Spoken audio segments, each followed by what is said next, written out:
Yo, what's good people? It's your boy Tamar, living out another day. So right now I'm in Xi'an. I'm like on the hotel balcony. You can see the pool and stuff out the side. But this vlog is not about Xi'an. This is about Xi'an, which is where the Terracotta Warriors are. So we spent the weekend there just before coming here. It was okay.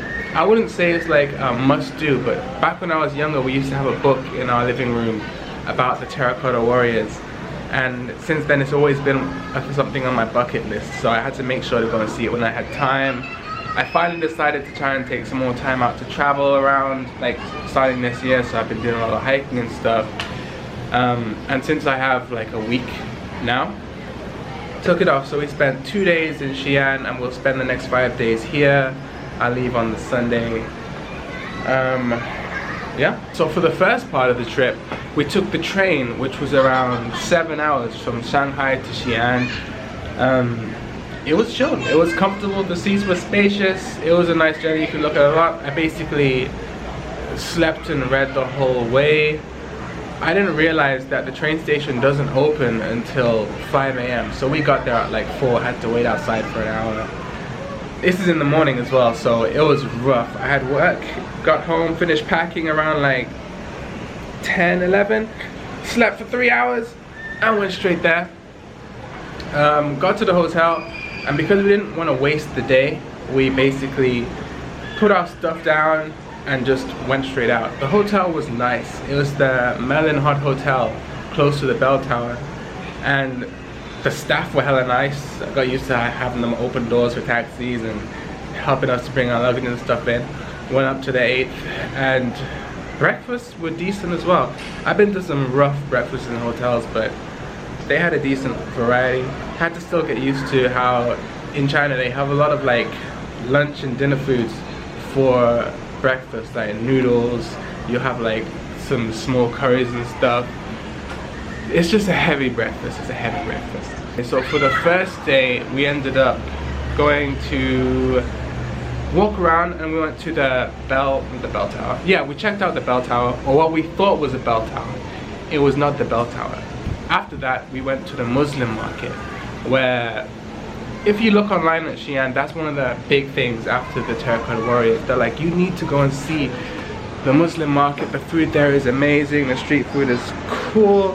Where I got like this ice cream thing, and the ice cream was nice. I've never had the frozen ice cream where they chop it up, and then roll it into the little, like a roulade, put it inside the tub. And it was on my bucket list. I had it, real good. Then we went and got some of the like buns. I had some squid on a stick. I had some lamb on a stick, and it was okay. It was just okay. Like, I've had better street food after a night out in England. I could make better meat on a stick than that, but it's still, I don't want to drop my camera over the end of this, but it was still good. It was just not that good. It's not nearly as good as people say on the internet. But then again, when people go traveling, you always see the videos and they're like, take a spoon or something, they bite into it, and I'm like, oh my, so good, you need to come and see it. And about that life. If it's good, it's good. If it's not that good, it's not that good. Like, if I eat something in England and I eat it in Xi'an, if it don't taste any different, I'm not gonna say it tastes different. It tasted like meat on a stick with some spices on it. It was okay. It's okay. So Xi'an street market, I'm gonna give it a good 6.5 out of 10. Because it wasn't the most sanitary. You could see meat like hanging up and stuff, and I was like, I don't know if I should eat this, but YOLO, so I'm gonna eat it. Anyways, after that, the next day, oh, we also tried to go and see like this water show. It starts at 9, and we went to Hot Pot one of the nights. So the next day we tried to see the fountain show. I thought it was gonna be like an hour's show. So we got there like a couple minutes after 9 thinking, okay, you know what, there's still time, we'll find a good spot. We got there late, got up, and we just saw the fountain shooting up, the music's going, it's nice, and then stop, cut. At 6 minutes past 9, the fountain show was done. It was like a 4-minute show, and we completely missed it. So that sucked a bit. But we saw the Terracotta Warriors, and that was really good to see. I know you don't always see it on my face when I'm excited. I react to things in my head most of the time. So I'm looking at them and I'm just like, this looks cool. They look cool. Yeah. But in my head, I'm like, yo, this is really nice. Kind of same facial expression in my head as well, but you know what I mean. Let me sit down again. So we saw the Warriors and we got a guide. She came up to us as we were going in saying that a lot of people get the guides because they need to know more about the history instead of having to read anything that's more in depth. And she's right. So what we did was we hired her out, and she was like, it'll be about 200 kwai, or like 20 pounds for 2 hours. And we're going through the different things. She's like, oh, this is the mausoleum, this is the this is the pit 1, pit 2, pit 3, this is the shop. And we're seeing all this, it's real cool. But as we're going through, she's constantly like suggesting we buy stuff. And I'm like, what am I gonna do with this? Like there was like this statue at one point, and she's like, yeah, this is a lucky statue, you should really get one and put it in your back garden. What am I gonna put this in my back garden for? We ain't got back gardens in Shanghai. You're in apartments. You're lucky if you have a balcony, okay? I ain't buying no statue. And then there's like this guy, the farmer who found the pits with all the people and with all the Terracotta Warriors. And bear in mind, the Terracotta Warriors are actually built bigger than they actually are because the emperor wanted it to look like his army was stronger. That's another detail though. What was I even talking about? Yeah, so there's the farmer, and she was like, you should come and shake his hand and stuff. I'm like, I don't want to shake the guy's hand. I don't know the guy. I don't care that much about it. It's interesting, but I don't really care about the guy that found it. We ended up going in, shook his hand, cool. And then like, oh, do you want a signature? I don't really want a signature. But I was like, wow, like, what do you want me, what am I supposed to make him sign? And she's like, oh, you should buy this book. I don't want to buy this book. What am I gonna buy this book for? It's in Chinese. Oh, there's an English version. Okay. Well, what am I gonna buy the book for? I don't want the book. That's basically a kind of conversation we had a lot of the times. It's like, you should buy this. Why don't I want to buy it? I don't want it. What am I gonna do with it? That's my little bit of pessimism coming through when it comes to buying this stuff. I'd rather just buy ice creams, which is why I'm fat, but you know, life goes on. Yeah, so, oh, we had like a bunch of theater shows and stuff as well. So we go to the theater. There was like this VR thing that was really nice. There was a surrounding thing. The VR thing was real cool, actually real nice to go into. But then it felt like everything she was taking us to, she was just like, you need to buy a ticket for this. Yeah, we need to go this place. Oh, let's get a ticket. Let's get a ticket. Let's get a ticket. Let's get a ticket. It's like you pay to go into this thing and look around, but everything else needs more and more and more tickets for every different building you go into. And then we get to the end where she takes us in this like quick cab to go to the last theater show, and she's like, oh, this is about the history of 2 of the famous generals, and you'll feel really emotional inside when you see it. And I was just like walking through looking at the fighting scenes and the stuff, and at the end she was like, oh, how was it? It was okay. It was just okay. Okay. Bearing in mind, this emperor, fair enough, he united China, real great feat. He buried so many people in that tomb. Imagine you're working, and you've been working for the last 50 years for this guy to help build his tomb. And at the end, the very end, when it's nearly finished, he goes, great work, guys. Great work. I'm so happy. Wait there. Just 1 second. Let me show you something real cool. Close the doors. Everyone who was building the tomb was buried alive to keep it a secret. Alive. Second part. This guy had around 70 children. 70 children. With no wives, but just concubines. And anyone who was his concubine, who did not have a child for him, was buried alive with him. Because he needed women in the afterlife. You'd probably think, oh, he probably had a couple buried with him, right? How many would he need? Maybe he needs like 2. Maybe you could be more generous and be like, he needs like 10, 20, 100, 500, okay? That's how many women he needs. Nah, son. He needed 3,000. 3,000 women were buried alive with this man.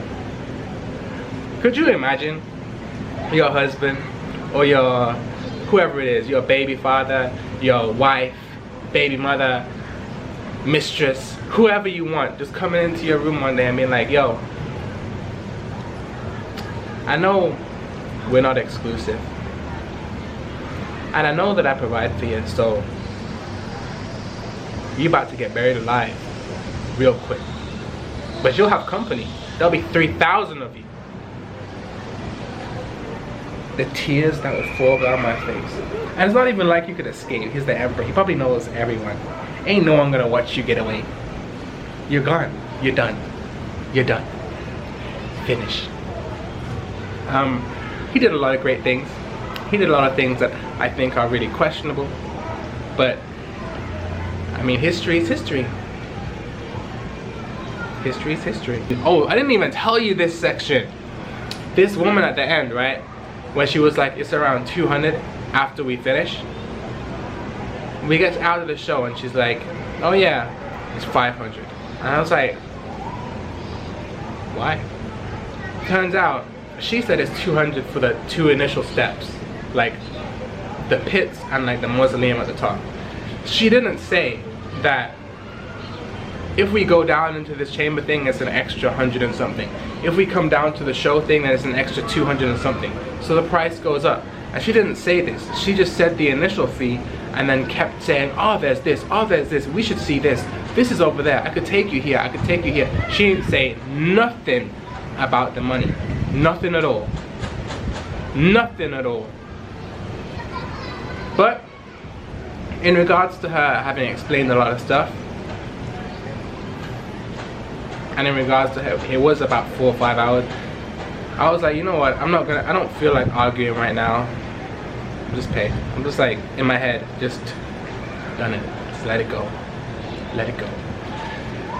So, the last day in Xi'an, we went over to the, look at my reflection right there. Look at the clouds. People down there looking at me. Yeah. But for the last day we went onto the city wall and we cycled the whole thing. I believe it was about, I can't remember how much it was. I think it was like 8 kilometers on one side or 5 kilometers on one side, 10. Somewhere between like 16, 18 kilometers all the way around. So we got on at the south gate after walking down there. It was about 25 minutes from the hotel. Then we just got bikes. It cost like the 100 kwai deposit. If you're working on this from pounds, you could just divide whatever I say by 10, okay? So it's 110 pounds to get a bike for the deposit, and then £4.50 for 3 hours. It took us around an hour and a half, 2 hours to get all the way around.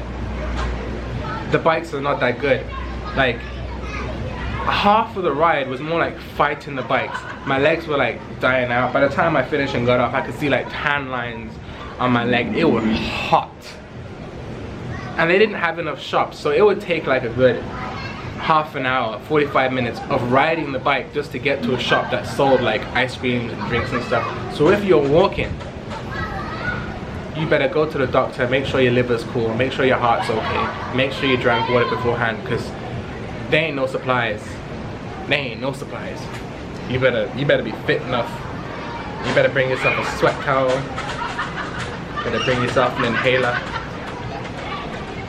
You better bring yourself a sleeping bag, tent, an umbrella, backpack, change of clothes, write a will. Bro, it's hot. Hot. I think it was like 34 degrees. and the sun was just there. It was just there. Yeah, so that's the end. We checked out. As I said, the room was really nice. Oh, I forgot to say it's about